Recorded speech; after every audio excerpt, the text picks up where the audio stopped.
Hello guys, hello my all friends, good evening everyone, welcome to all my viewers. নমস্কার বন্ধুরা, আজকে আমি আবারও চলে এসেছি একটা নিউ মিনি ভ্লগ নিয়ে।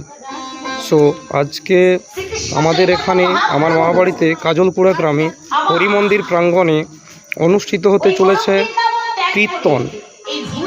তো আমাদের মোটামুটি শুরু হয়ে গেছে, কিছুক্ষণ আগে থেকেই কন্টিনিউ চলছে। অনেক পাবলিক, অনেক দর্শকবৃন্দরা রয়েছে কীর্তন শোনার জন্য। আপনারা দেখুন কীরকম সিচুয়েশন ক্রিয়েট হয়েছে।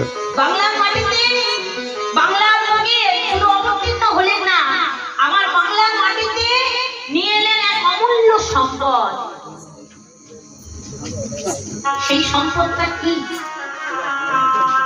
সেই সম্পদটাই হচ্ছে এই হরিনাম সংকীর্তন।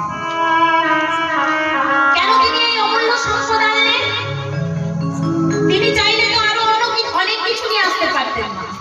হরিনাম বাদ দিয়ে, হরিনাম সংকীর্তন বাদ দিয়ে আরো তো অনেক বস্তু ছিল, সেগুলো তো তিনি নিয়ে আসতে পারতেন, কিন্তু না, তিনি বেছে বেছে আমার এই বাংলার মাটিতে এই কলিযুগে তিনি যে অমূল্য সম্পদটা নিয়ে এসেছিলেন সেটা হচ্ছে হরিনাম সংকীর্তন।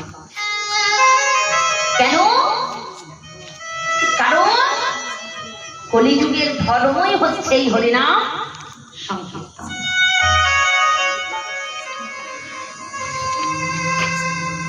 এই কলিযুগের ধর্ম হচ্ছে হরিনাম সংকীর্তন। সত্যে ধ্যান রাগ যজ্ঞ দাম করে পুজো আর চার কলিতে হরিনাম সংকীর্তন। তার জুড়ে তার ধর্ম। তাই তো শাস্ত্রে প্রমাণ দিলেন, কি বললেন? শাস্ত্রে কি বলছিল? হরে নাম হরে নাম হরে নাম ওই মতে বলো কালো রাস্তে বনাস্তে বনাস্তে বলতিরাম মাথা। বোঝা গেল মা? অর্থাৎ এই হরিনাম বস্তুটা যেমন তেমন বস্তু নয়, এ হচ্ছে আমাদের কাছে অমূল্য সম্পদ।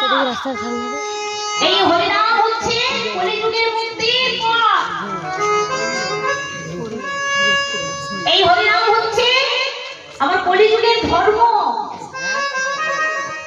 আমাদের মতো কলিযুগ এমন জীবকে খুব সহজে মুক্তি দেওয়ার জন্য, যাতে আমরা খুব সহজে মুক্তি লাভ করতে পারি বাবা, তার জন্য আমার মহাপ্রভু এনেছিলেন এই হরিনাম সংকীর্তন।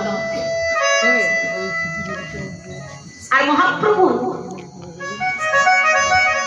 প্রত্যেকটা জীবের দ্বারে দ্বারে